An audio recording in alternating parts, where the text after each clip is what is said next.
Hello champs, today we are going to learn about pedigree analysis, and it is very important for NEET because as you have seen in NEET 2025 one of the most tricky question that came in NEET was from pedigree, and pedigree is very important. Now let us begin.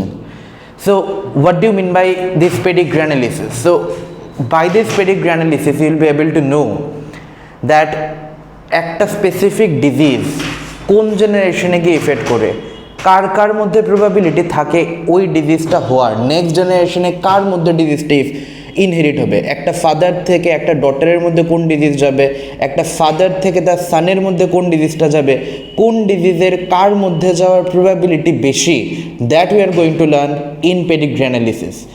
So before learning pedigree analysis, first of all we have to learn about the many symbols that we have. আমাদের সবার আগে জানতে হবে কিছু basic symbols গুলো. So without wasting any further time, let us begin, let us proceed with the symbols for the pedigree analysis. So the very first symbol that you can see here, this symbol represents male. What does this symbol represent? This symbol represent male population or male individuals. Okay, and this symbol represents female population. It represents female population. What does this? If you have this square represents males, a circle represents a female. যদি আমি স্কোয়ারটাকে cover করে দেই, if I cover this square and or if we cover this circle, then it becomes an affected male or an affected female. Okay, so if we cover them up, it become affected male or affected female. Now if we have this half portion covered, means a semi-circle that will remain covered, or half of the square will remain covered, then it represent carrier. What does it represent? It represent carrier. Now what is carrier? Carrier means a population that is carrying the disease, but in himself or herself the disease is not expressing itself. माने इनमें क्या होता है कि disease express नहीं होता, लेकिन वो डिजीज कैरी करता है. हो सकता है कि अगले जनरेशन में जाके ये डिजीज एक्सप्रेस हो जाए, लेकिन उनमें डिजीज एक्सप्रेस नहीं हो रहा है. And what does this represent? If we see a circle and in a circle there is a small dot at the centre, then it represent X-linked carrier. What does it represent? It represent X-linked carrier. Okay, now if you see this type of a symbol where in the square starting exactly at this point, if a arrow comes up like this, and in the circle also if the arrow comes up like this, it represent death. What it represent? It represent death. And if you see just at one end the circle is coming, but the circle is not penetrating the entire square or penetrating the entire circle, then it represent index case. What does it represent? It represent index case. Now you can ask me कि index case क्या है? Index case means it is the first case in a population. Means suppose you were a doctor, a patient came to you and you started questioning, you started taking history from that patient. So it is that patient from where you started to examine the case. So वो क्या बन गया? Index case, क्योंकि वहाँ से examination शुरू हुआ है, इसलिए क्या बन गया? Index case. समझ में आया? So these are the basic symbols. Next, suppose मान लो we have this type of a symbol where you can see that there is a male, there is a female, and in between there is a connection that is there, and it represent marriage. What does it represent? It represent marriage. So if there is a circle, if there is a square, and there is a connection in between, then it represent marriage. And if you can see that there is a double connection that is there, then between the male and the female, then it represent consanguineous marriage. What does it represent? It represent consanguineous marriage. Now you can ask me कि consanguineous marriage क्या है? Consanguineous marriage means marriage between close relative. What does it represent? It represent marriage between close relative, marriage between cousins, marriage between brother sister. Okay, so marriage between blood bond relative or 1 degree or 2 degree relative. So it means consanguineous marriage. And let me tell you a trick. Consanguineous marriage is generally seen in autosomal recessive disorder. Okay, so अगर किसी में कॉन्संजिनस marriage हुआ है तो इसमें autosomal recessive disorder होने का chance सबसे ज़्यादा है। Now there is a question for you, is consanguineous marriage good for the society और is it good for the evolution? Comment in the answer in the comment whether it is a good idea or it's a primitive idea or it should be abolished. You can comment in the comment section about your response. Now if you can see there is a male, there is a female, there is a connection, but in between the connection is getting broken, it represents divorce. What does it represent? It represents divorce.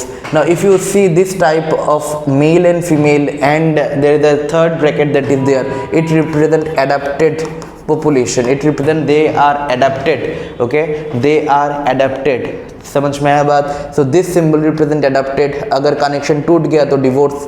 Double connection है consanguineous marriage. Consanguineous marriage means marriage between close relative, और consanguineous marriage में एक ही type का disorder ज़्यादा होता है। क्या ज़्यादा होता है? एक्स ऑटोसोमल रिसेसिव डिसऑर्डर ज़्यादा होता है। समझ में आया बात? So these are the basic symbols. Now what does it represent, है ना? What does this specific symbol represent? Now if you see a male and a female, there is a connection and they have two offspring, yes or no? So it represents offspring. Hi Anna, what does it represent? It represents offspring, yes or no? So this specific symbol represent offspring. Now if you can see that male female, और ये दोनों क्या होगा? बच्चा होगा, लेकिन दोनों बच्चे एक ही टाइम में पैदा हो रहे हैं, मतलब this represent twins, this represent twin. लेकिन कैसा ट्विन है? डाइजाइगोटिक ट्विन है। कैसा ट्विन है? Dizygotic twin, yes or no? So this specific symbol it represents dizygotic twin. Now if you can see there is a male female connection बच्चा, और लेकिन the बच्चा remain connected, तो it represent monozygotic twin, yes or no? What does it represent? It represent monozygotic twin. समझ में आया ना बात? So this are the offspring, this is the dizygotic twin, this is the monozygotic twin. So these are some of the basic symbols that you have to understand if you want to solve a pedigree problem. These are the very very basic thing you should remember, है ना? So that it will be very easy for you to understand all the pedigree. Now let's start the checklist. Checklist मतलब इस वाले video में हम क्या क्या पढ़ेंगे, है ना? बेसिक बात है कि इस वाले वीडियो में हम क्या क्या डिजीज पढ़ेंगे. So what are the specific disorder that we are going to learn now? So we are first going to learn about autosomal dominant disorder. क्या disorder? Autosomal dominant disorder. इसके बाद हम देखेंगे autosomal recessive disorder. क्या देखेंगे? Autosomal recessive disorder. इसके बाद देखेंगे X-linked recessive disorder. इसके बाद देखेंगे X-linked dominant disorder. इसके बाद देखेंगे Y-linked disorder. क्या देखेंगे? Y-linked disorder. And let me tell you, Y-linked disorders are also called as Hollandric disorders. Yes, Y-linked और Hollandric disorder. इसके बाद देखेंगे mitochondrial inheritance and at last we'll see gonadal mosaicism. क्या नाम है? gonadal mosaicism. So autosomal dominant, autosomal recessive, X-linked dominant, X-linked recessive, है ना? इसके बाद देखेंगे Y-linked, mitochondrial inheritance and gonadal mosaicism. So these are the disorders that we are going to learn in this video. Now first let's understand the rule book. So rule book क्या कहता है? Rule book बहुत simple है ना? We will make this thing very simple so that it will be very easy for you to tick the correct answer. क्योंकि NEET में तो time बहुत कम है. सबसे कम क्या है? सबसे कम तो टाइम ही है ना? तो सबसे कम टाइम में हमें सही आंसर टिक करना है. This is our challenge, right? So in NEET they only test our speed, they only test our accuracy. Hi Anna, because we have so many questions and we have so little time. So in this very little time we have to solve the correct answer, and to do that we have to be very fast, we have to be very accurate, and we have to be at the pinpoint, right? So let's look at what are the different rules that we have. Now to understand the rule we have to do two things. Yes and no? We have to remember GG. We have to remember GG. Now ये GG क्या है? ये GG मतलब गौतम गंभीर नहीं है. ये GG मतलब गुड गोइंग या जो जेंजी वाला वर्ड है ये भी नहीं है. ये GG मीन्स फर्स्ट जी मीन्स जनरेशन, सेकेंड जी मीन्स जेंडर। फिर से बोलो, क्या बोला? फर्स्ट जी मीन्स जनरेशन, सेकेंड जी मीन्स जेंडर। इसका मतलब क्या है सर? इसका मतलब यही है कि जब भी तुम कोई पेडिग्री देखोगे, सबसे पहले देखना जनरेशन, इसके बाद देखना जेंडर ना। क्या इसका मतलब क्या है? ध्यान से देख, सुनो मेरे बात। अगर अगर डिजीज़ सब जनरेशन में हो रहा है, अगर कोई डिजीज़ सब जनरेशन में हो रहा है, सपोज मान लो पेरेंटल जनरेशन में भी हुआ, उसके बच्चे में भी हुआ, इसके बच्चे में भी हुआ, उसके बच्चे में भी हुआ, अगर if all the generations are getting involve then this disorder is a dominant disorder. क्या बन गया ये? Dominant disorder. अगर सब जनरेशन में डिजीज़ पास हो रहा है तो ये कैसा डिसऑर्डर बन गया? डोमिनेंट डिसऑर्डर बन गया। समझ में आया बात? इसके बाद हमें देखना है जेंडर। हमें क्या देखना है? हमें देखना है जेंडर। जेंडर में हम क्या देखेंगे सर? जेंडर में हम ये देखेंगे क्या मेल और फीमेल इक्वली इफेक्टेड है? कोई जेंडर बायस है या नहीं है? अगर कोई जेंडर बायस नहीं है, अगर मेल और फीमेल इक्वली इफेक्टेड है, कोई जेंडर बायस नहीं है, तो ये कैसा डिसऑर्डर हो गया? ऑटोसोमल डिसऑर्डर हो गया। क्या डिसऑर्डर हो गया? ऑटोसोमल डिसऑर्डर हो गया। अगर कोई जेंडर बायस है, मतलब either the males are getting more affected और the females are getting more affected, मतलब एक जेंडर बायस है, मेल और फीमेल का जो इफेक्ट हो रहा है, इसमें एक बायस है। अगर कोई बायस है तो ये कैसा डिसऑर्डर बन गया? एक्स लिंक्ड डिसऑर्डर बन गया। कैसा डिसऑर्डर बन गया? एक्स लिंक्ड डिसऑर्डर बन गया। हो गया पेडिग्री खत्म। इतना आसान? हाँ जी, इतना ही आसान। तो मैंने क्या बोला? सबसे पहले हम क्या देखेंगे? सबसे पहले हम देखेंगे जनरेशन। क्या सब जनरेशन में डिजीज जा रहा है या नहीं जा रहा है? अगर जा रहा है तो ये डोमिनेंट है, अगर नहीं जा रहा है तो ये रिसेसिव है। इसके बाद हम क्या देखेंगे? इसके बाद देखेंगे क्या मेल और फीमेल इक्वली इफेक्ट हो रहा है या नहीं। अगर मेल और फीमेल इक्वली इफेक्ट हो रहा है तो ये ऑटोसोमल है। अगर मेल और फीमेल इक्वली इफेक्ट नहीं हो रहा है, जेंडर बायस है, तो ये एक्स लिंक्ड है। अब इधर देखो, ऑटोसोमल डोमिनेंट, ये सुन लो, ऑटोसोमल डोमिनेंट। इधर देखो, पहले देखो ऑटोसोमल डोमिनेंट। सबसे पहले हम क्या देखेंगे? ऑल जनरेशन इन्वॉल्व, सब जनरेशन में ये डिजीज जाएगा। इसके बाद हम ऑटोसोमल कैसे समझ में आया ऑटोसोमल है? क्योंकि there is no gender bias. Autosomal recessive कैसे पता चलेगा? क्योंकि जनरेशन स्किप हुआ है। क्या हुआ है? जनरेशन स्किप हुआ। अगर जनरेशन स्किप हुआ तो ये क्या हुआ? अगर जनरेशन स्किप हुआ तो ये क्या हुआ? ये रिसेसिव है। लेकिन कोई जेंडर बायस नहीं है तो ये कैसा रिसेसिव है? Autosomal recessive. समझ में आया ना बात? समझ में आया ना बात? तो पहले हम क्या देखेंगे? First we look at generation. इसके बाद हम क्या देखेंगे? जेंडर। अगर सब जनरेशन में जा रहा है तो डोमिनेंट, स्किप हो रहा है recessive, male female equally affected, autosomal, gender bias है, एक्स लिंक्ड। समझ में आया बात? So this are the basic rule that you have to remember. Now look at this pedigree. अब सब लोग ये पेडिग्री देख लो। अब ये पेडिग्री देख के मुझे बोलो कि ये पेडिग्री है क्या? ये पेडिग्री क्या है? Now if you look at this pedigree you can see that इस जनरेशन पे डिजीज है, इस जनरेशन पे डिजीज है, इसी जनरेशन पे डिजीज है, सब जनरेशन पे डिजीज हो रहा है, हाँ या ना? सभी जनरेशन पे डिजीज जा रहा है। अगर सभी जनरेशन पे डिजीज जाएगा तो ये कैसा डिजीज है? ये डोमिनेंट वाला डिसऑर्डर है। कैसा डिसऑर्डर है? डोमिनेंट वाला डिसऑर्डर है। इसके बाद हम क्या देखेंगे? ये कैसा डोमिनेंट है ना? मतलब ये एक्स लिंक्ड डोमिनेंट है या ऑटोसोमल डोमिनेंट है। अब तुम मुझे बोलो कि कोई जेंडर बायस है या नहीं? ऐसा तो नहीं है कि सिर्फ मेल इफेक्ट हो रहा है, ऐसा तो नहीं है कि सिर्फ फीमेल इफेक्ट हो रहा है। ना जी ना, इसमें तो मेल भी इफेक्ट हो रहा है और इसमें तो फीमेल भी इफेक्ट हो रहा है, हाँ या ना? इसमें क्या हो रहा है? मेल भी इफेक्ट हो रहा है, इसमें फीमेल भी इफेक्ट हो रहा है। तो ये कैसा डिसऑर्डर हो जाएगा? बोलो मुझे, जोर से बोलो, ये कैसा डिसऑर्डर हो जाएगा?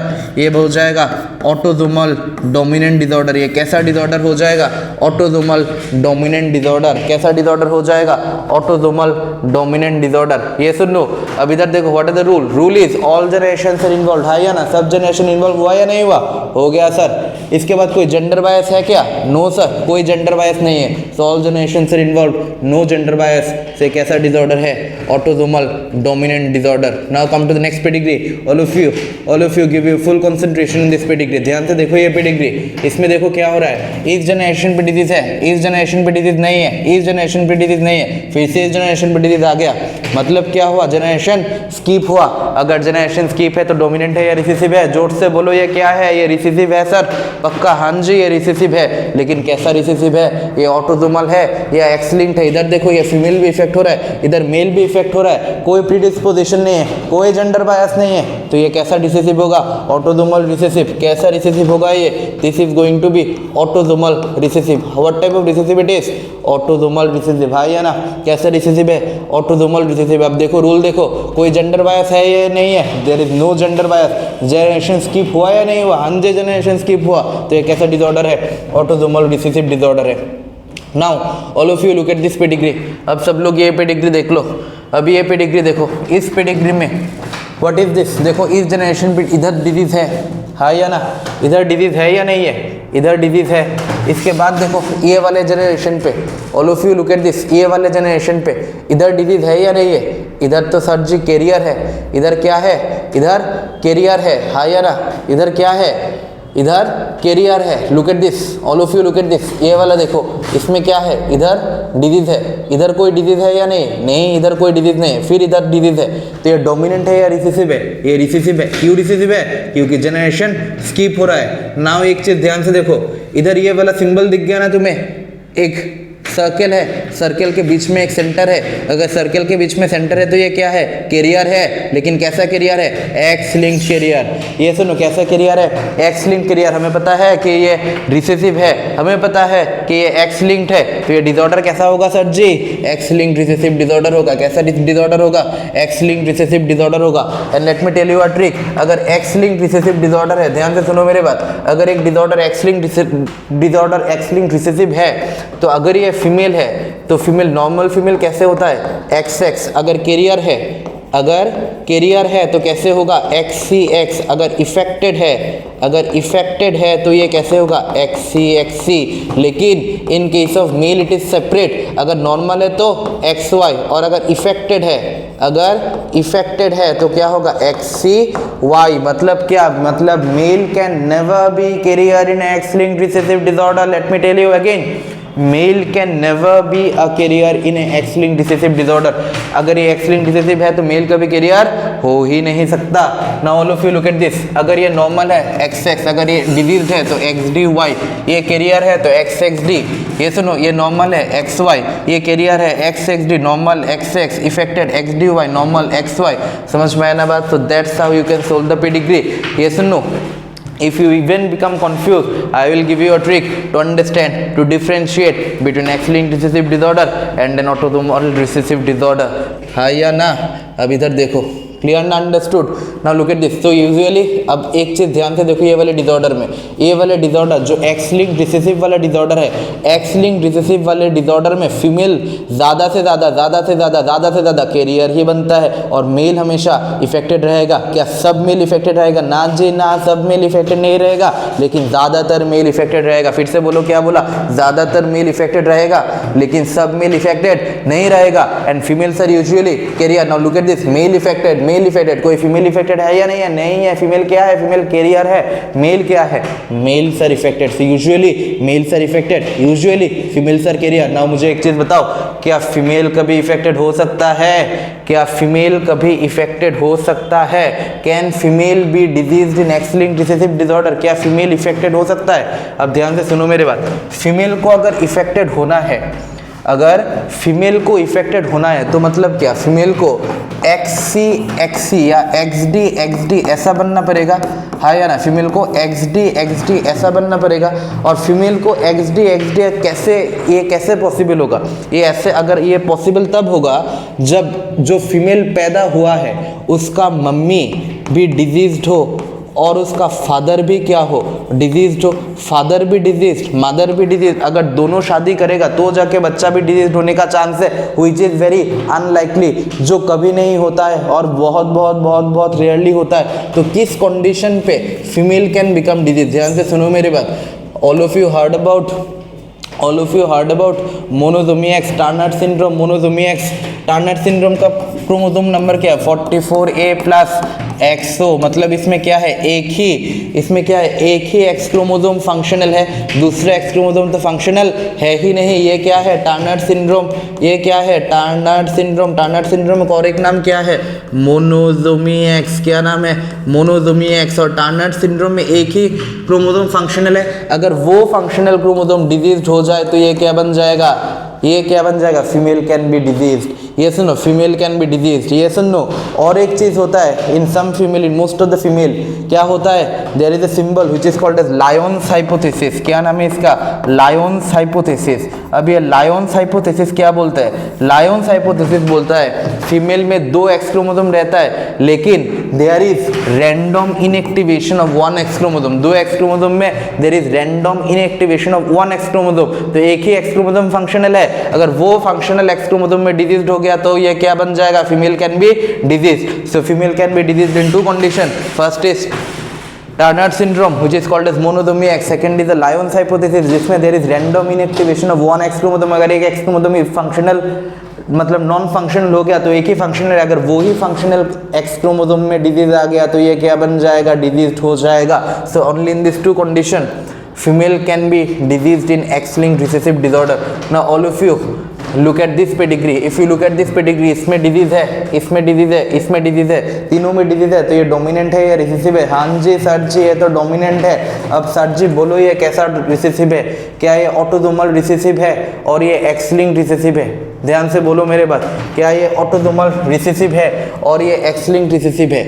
Now all of you look at this pedigree in a little bit more clarity. अब ध्यान से देखो इसमें क्या हो रहा है, क्या मेल और फीमेल इक्वली इफेक्टेड हो रहा है, क्या मेल और फीमेल कोई जेंडर बायस है या नहीं है, है या ना। इसके बाद देखो what are the rule. Now all of you look at the rule. First rule is the disease will get transmitted from father to daughter.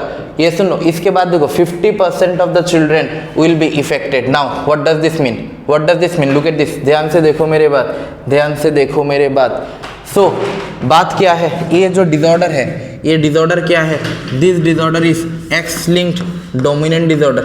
ये कैसा डिसऑर्डर है, this is x linked dominant disorder. X linked dominant disorder कैसे पता चला, always remember x linked disorder में criss cross होगा। X linked disorder में क्या होगा, क्रिस क्रॉस इनहेरिटेंस होगा। क्या होगा, criss cross. Criss cross means father से डॉटर में डिजीज जाएगा है ना, और मदर से सन में डिजीज जाएगा। ध्यान से देखो इधर क्या हुआ, फादर से डॉटर में डिजीज गया, फादर से डॉटर में डिजीज गया। ये सुन 100% of the daughters are affected. Father से किस में डिजीज गया, डॉटर में डिजीज गया, तो 100% of the daughters are affected. अब इधर देखो ये डॉटर के कितने बच्चे, 4 बच्चे, 4 में कितने बच्चे इफेक्टेड है, 50%। So first rule is that father से 100% डॉटर में जाएगा, डॉटर के 50% बच्चा इफेक्टेड होगा। फिर से बोलो, क्या बोला, फादर से 100% डॉटर में जाएगा, डॉटर के 50% बच्चे इफेक्टेड होगा, तो ये क्या है, एक्स लिंक डोमिनेंट होगा। तो ये क्या होगा, एक्स लिंक डोमिनेंट। अब बोलो एक्स लिंक क्यों है, क्योंकि इधर क्रिस क्रॉस हो रहा है। क्या हो रहा है, इधर क्रिस क्रॉस हो रहा है। Criss cross means father to daughter, mother to son. ये सुनो, अगर क्रिस क्रॉस नहीं होगा तो ये क्या होगा, ऑटोसोमल होगा। फादर से सन में जा रहा है मतलब एक्स लिंक्ड होने का कोई चांस नहीं है, मदर से डॉटर में जा रहा है मतलब एक्स लिंक्ड होने का चांस नहीं है, तो ये क्या बन जाएगा, ऑटोमेटिकली ऑटोसोमल बन जाएगा। तो इसमें देखो क्या हुआ, फादर से 100% डॉटर में जा रहा है, डॉटर से 50% बच्चे में जा रहा है, तो ये कैसा डिसऑर्डर है, X linked dominant. Look at this, father to daughter जा रहा है, डॉटर से 50% of the children is getting affected, father से डॉटर, डॉटर से 50% of the children is getting affected. अब मुझे बोलो ये वाले पेडिग्री क्या है, बोलो ध्यान से, ये वाले पेडिग्री क्या है। Now if you look at this pedigree, है ना, if you look at this pedigree you can see that जितने भी मर्द है all the males are getting affected. कोई और कुछ नहीं, और किसी में कुछ नहीं जा रहा है, सिर्फ मेल्स आर गेटिंग इफेक्टेड, बेचारा मेल है ना। So all the males are getting affected. तो ये कैसा डिसऑर्डर है, वाई लिंक्ड डिसऑर्डर। ये कैसा डिसऑर्डर है, वाई लिंक्ड डिसऑर्डर। ये सुनो, if all the males are getting affected तो ऑटोमेटिकली ये कैसा डिसऑर्डर बन जाएगा, ये बन जाएगा हमारा, ये क्या बन जाएगा, वाई लिंक्ड डिसऑर्डर। क्या बन जाएगा, ये Y linked disorder. So male to male में ट्रांसमिट होगा and all males are getting affected, है ना, मेल टू मेल में ट्रांसमिट होगा and all the males are getting affected. तो ये कैसा डिसऑर्डर है, वाई लिंक्ड डिसऑर्डर है। ये सुनो, ये कैसा डिसऑर्डर है, वाई लिंक्ड डिसऑर्डर है।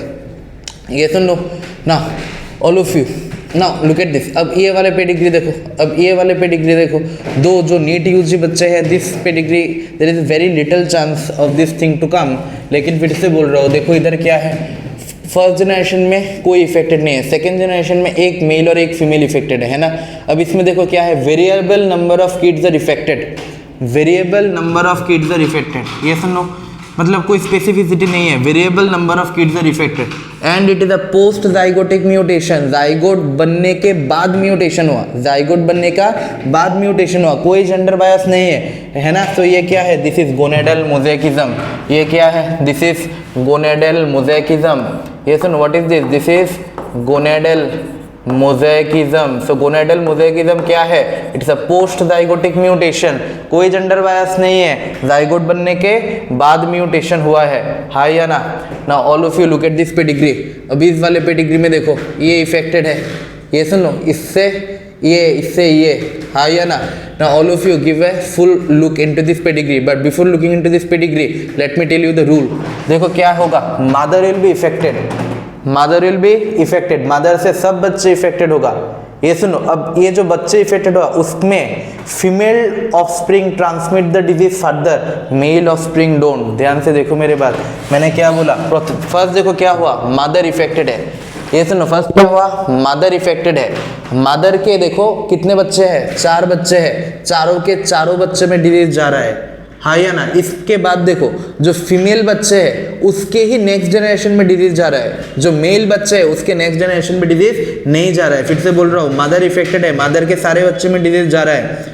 ये सुनो, इसमें जो फीमेल बच्चे हैं उसके नेक्स्ट जनरेशन में डिजीज जा रहा है, लेकिन मेल बच्चे के नेक्स्ट जनरेशन में डिजीज नहीं जा रहा है। What is this, this is an example of mitochondrial inheritance. What is this, this is an example of mitochondrial inheritance. What is this, this is an example of mitochondrial inheritance. तो फिर से बोलो, mitochondrial inheritance में क्या हो रहा है, mitochondrial inheritance में फीमेल इफेक्टेड हुआ, फीमेल के सारे बच्चे में डिजीज गया, इसके बाद जो फीमेल बच्चे हैं उसके नेक्स्ट जनरेशन में डिजीज ट्रांसमिट हो रहा है, लेकिन मेल बच्चे के नेक्स्ट जनरेशन में डिजीज नहीं ट्रांसमिट हो रहा है, हाँ या ना। So this is an example of mitochondrial inheritance. ये सुनो, so this is an example of mitochondrial inheritance, हाँ या ना।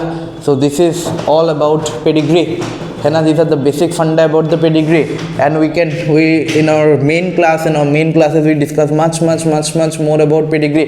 We do some very good tricks also, so that you will be very easily able to determine or differentiate between X-linked recessive and autosomal recessive, and we even do the internal calculations as well.